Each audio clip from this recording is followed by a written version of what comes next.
ભુજ ખાતે આગામી 26 મેના યોજાનારા પ્રધાનમંત્રી નરેન્દ્ર મોદીના સંભવિત કાર્યક્રમના આયોજન અનુસંધાને પ્રભારી મંત્રી પ્રફુલભાઈ પાનસેરિયાના અધ્યક્ષસ્થાને ભુજ કલેક્ટર કચેરી ખાતે સમીક્ષા બેઠક યોજાઈ હતી. કચ્છ જિલ્લા કલેક્ટર આનંદ પટેલે ભુજ મિર્જાપર રોડ પર યોજાનારા કાર્યક્રમના સ્થળ, મંડપ વ્યવસ્થા, આમંત્રિત મહેમાનો તેમજ જનમેદની માટે બેઠક વ્યવસ્થા, પાર્કિંગ, શૌચાલય, સુરક્ષા વ્યવસ્થાપન, વીજળી સહિતની તૈયારી અંગે પ્રેઝન્ટેશન રજૂ કરીને પ્રભારી મંત્રીને પૂર્વ તૈયારીઓ અંગેની વિગતોથી અવગત કર્યા હતા. આ સાથે પ્રધાનમંત્રીના હસ્તે લોકાર્પણ તેમજ ખાતમુહૂર્ત થનારા કામની સંભવિત યાદી સાથે સમગ્ર કાર્યક્રમની તૈયારીની રૂપરેખા રજૂ કરી હતી. પ્રભારી મંત્રીએ કચ્છ વહીવટીતંત્રના સમગ્ર આયોજન અને કામગીરી માટે નિમણૂક થયેલી વ્યવસ્થાપન સમિતિઓની જાણકારી મેળવી હતી અને સુચારુ આયોજન અંગે જરૂરી સૂચનો તેમજ માર્ગદર્શન આપ્યું હતું. બેઠકમાં સાંસદ વિનોદ ચાવડા, જિલ્લા પંચાયત પ્રમુખ જનકસિંહ જાડેજા, ધારાસભ્ય કેશુભાઈ પટેલ, માલતીબેન મહેશ્વરી, પ્રદ્યુમનસિંહ જાડેજાએ પણ જરૂરી સૂચન કર્યા હતા. પ્રધાનમંત્રીના કાર્યક્રમના અનુસંધાને પ્રભારી મંત્રી, સાંસદ, સર્વ ધારાસભ્યો, કલેક્ટર તેમજ વહીવટીતંત્રની સમગ્ર ટીમે ભુજ મિર્જાપર રોડ પર કાર્યક્રમના સ્થળની જાત મુલાકાત લઈને પૂર્વ તૈયારીની રૂબરૂ સમીક્ષા કરીને જરૂરી સૂચનો કર્યા હતા. આ બેઠકમાં જિલ્લા વિકાસ અધિકારી, પશ્ચિમ કચ્છ પોલીસ અધિક્ષક, ડીપીએ ચેરમેન, પ્રાંત અધિકારી, આગેવાનો તેમજ સંબંધિત વિભાગના અધિકારીઓ, વિવિધ કચેરીઓના વડાઓ ઉપસ્થિત રહ્યા હતા. આગામી 26મી મેના દેશના વડાપ્રધાન અને સવાયા ગુજરાતી એવા નરેન્દ્ર મોદી કચ્છના પ્રવાસે છે. બપોર પછી તેઓ ભુજમાં મિર્જાપર રોડ પર ટાઈમ સ્ક્વેરની સામે આવેલા મેદાનમાં વિશાળ જનસભાને સંબોધિત કરવાના છે. અંદાજે 1 લાખ લોકો આ સભામાં ઉમટે તેવી શક્યતાઓ છે. વહીવટીતંત્ર દ્વારા પીએમની મુલાકાતને પગલે તમામ પ્રકારની તૈયારીઓ આરંભી દેવામાં આવી છે. સભા સ્થળે ડોમ ઉભો કરવા સાથે એરપોર્ટથી સભા સ્થળ સુધીના રસ્તાનું રિનોવેશન પણ થઈ રહ્યું છે.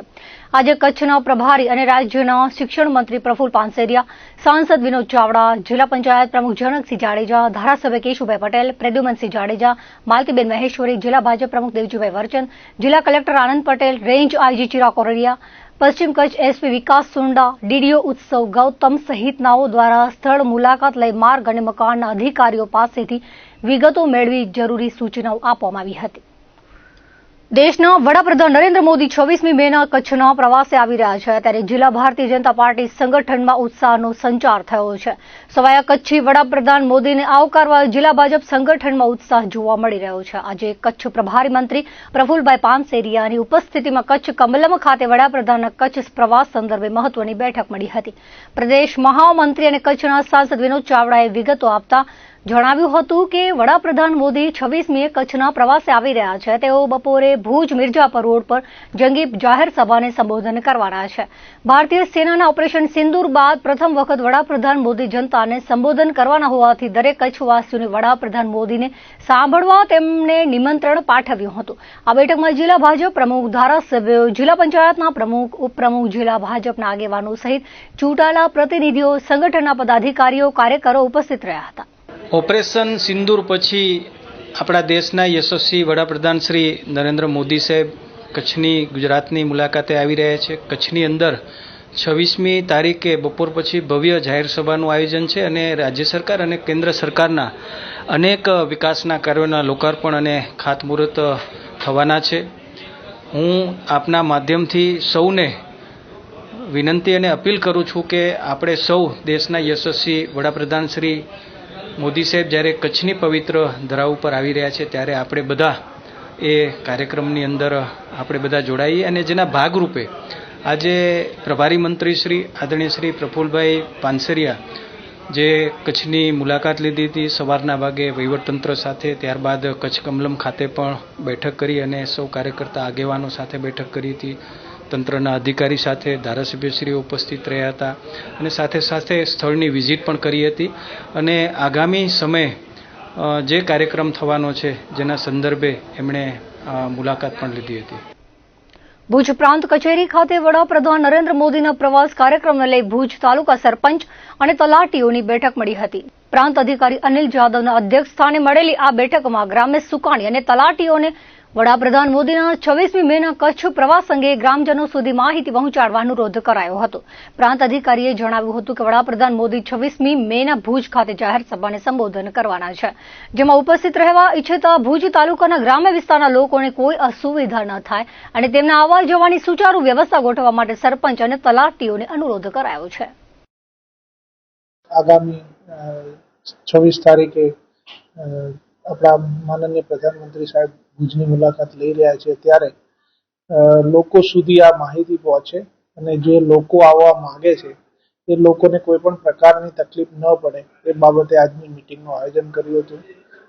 દરેક જણ ગ્રામ લેવલે જે પણ લોકો આજે સરપંચશ્રી તલાટીશ્રી હતા એમને કાર્યક્રમ વિશે અવગત કરે અને હવે એ લોકો ગામડે જઈ અને લોકોને આ કાર્યક્રમ વિશે અવગત કરશે અને જે લોકો આવવા માંગતા હોય એમને કોઈ તકલીફ ન પડે એ બાબતે સુનિશ્ચિત કરવા માટે જણાવવામાં આવ્યું છે. વ્યવસ્થાના ભાગરૂપે જે વ્યક્તિ આવવા માંગી રહ્યું છે એને કોઈ તકલીફ ન પડે એ પ્રકારનું આયોજન કરવા માટે કહેવામાં આવ્યું છે. જિલ્લામાં અકસ્માત આપઘાતની અલગ અલગ 5 ઘટનાઓ સામે આવી છે, જેમાં ભુજ તાલુકાના કુનરિયા ગામે રહેતા ગીતાબેન કેરાસિયા પોતાના ઘરે સવારે ઇલેક્ટ્રિક વલોણાથી છાશ કરતા હતા ત્યારે કરંટ લાગતા ઢળી પડ્યા હતા, જેઓને સારવાર માટે હોસ્પિટલમાં ખસેડાયા હતા, જ્યાં તબીબ દ્વારા મૃત જાહેર કરવામાં આવ્યા હતા. માધાપર પોલીસે અકસ્માત મોતનો ગુનો નોંધી તપાસ હાથ ધરી છે.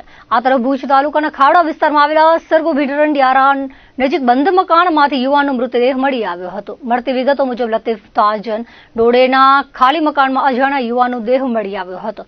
ગ્રામજનો દ્વારા પોલીસને જાણ કરવામાં આવી હતી. ખાવડા પોલીસે હાલ અકસ્માત મોતનો ગુનો નોંધી ઓળખ સહિતના ચક્રો ગતિમાન કર્યા છે.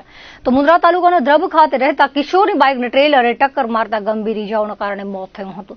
દ્રબ ગામે રહેતો 14 વર્ષીય તુર્ક નઝીર હમજા નામનો કિશોર બાઇક લઈને મુન્દ્રા જતો હતો ત્યારે રાસાપીર સર્કલ પાસે ટ્રેલર ચાલકે બાઇકને ટક્કર મારી હતી, જેમાં કિશોરને ગંભીર ઇજાઓ થતા સારવાર માટે હોસ્પિટલ ખસેડવામાં આવ્યો હતો, જ્યાં તેનું મોત થતા પરિવારમાં અરેરાટી છવાઈ ગઈ હતી. બનાવ અંગે પોલીસે ટ્રેલર ચાલકની ધરપકડ કરી આગળની કાર્યવાહી હાથ ધરી છે. જ્યારે અંજાર તાલુકાના રતનાલ ગામે રહેતા 55 વર્ષીય વસ્તાભાઈ રબારી દુકાનેથી પગે જતા હતા ત્યારે પૂરપાટ આવેલી કારના ચાલકે કાબુ ગુમાવતા વસ્તાભાઈને હડફેટે લીધા હતા, જેમાં ગંભીર ઇજાઓના કારણે મોત થયું હતું. અકસ્માત બાદ ગાડી પલટી મારી ગઈ હતી. કારના ચાલકને પણ ઇજાઓ થઈ હતી. અંજાર પોલીસે આગળની તપાસ હાથ ધરી છે. દરમિયાન આડેસર પાસે ટ્રેલર ચાલકે અચાનક બ્રેક મારતા પાછળ બાઇક ભટકાઈ હતી. આ અકસ્માતમાં યુવાનનું મોત થયું હતું. હતભાગી બનાસકાંઠાના 36 વર્ષીય લાલાભાઈ રબારી બાઇક લઈને જતા હતા ત્યારે આગળ જતા ટ્રેલરના ચાલકે બ્રેક મારી હતી, જેમાં લાલાભાઈની બાઇક ટ્રેલરમાં ઘૂસી જતા ગંભીર ઇજાઓના કારણે મોત થયું હતું. હતભાગી તેના વૃદ્ધ માતા પિતાનું એક પુત્ર હતો. આ બનાવથી પરિવાર ભાંગી પડ્યો હતો. આડેસર પોલીસમાં ફરિયાદ થતા પોલીસે આગળની તપાસ હાથ ધરી છે.